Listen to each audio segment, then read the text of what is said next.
ಇಂದು ನಾವು ನಾಳೆ ನಡೆಯಲಿರುವ ಸುವರ್ಣಸೌಧದಲ್ಲಿ ನಡೆಯಲಿರುವ ಚಳಿಗಾಲದ ವಿಧಾನಸಭಾ ಅಧಿವೇಶನವನ್ನು ಕುರಿತು ಮಾತನಾಡೋಣ.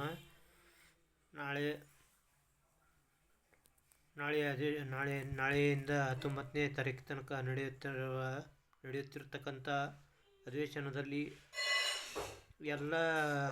ಎಲ್ಲ ಸಮಸ್ಯೆಗಳಿಗೆ ಅಲ್ಲದೇ ಇದ್ದರೂ ಕೆಲ ಸಮಸ್ಯೆಗಳಿಗಾಗಿ ಆದರೂ ಚರ್ಚೆಗೆ ಬರಬಹುದು ಅಥವಾ ಇಲ್ಲವೇ ಎಂಬುದು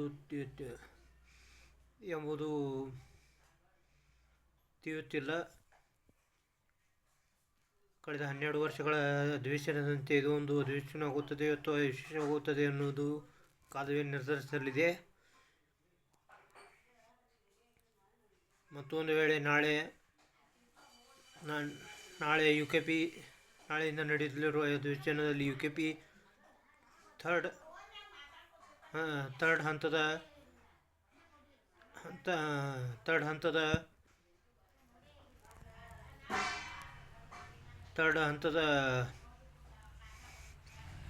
ಯೋಜನೆ ಬಗ್ಗೆ ಯಾವ ರೀತಿ ನಿರ್ಧಾರ ತೆಗೆದುಕೊಳ್ಳುತ್ತದೆ, ರಾಜ್ಯ ಸರ್ಕಾರ ಯಾವ ರೀತಿ ನಿರ್ಧಾರ ತೆಗೆದುಕೊಳ್ಳುತ್ತದೆ ಮತ್ತು ಸಂತ್ರಸ್ತರು ಕೂಡ ಸಮಾಧಾನವಾಗುತ್ತಾರಾ ಎಂಬುದನ್ನು ಕಾಯಬೇಕಾಗಿದೆ.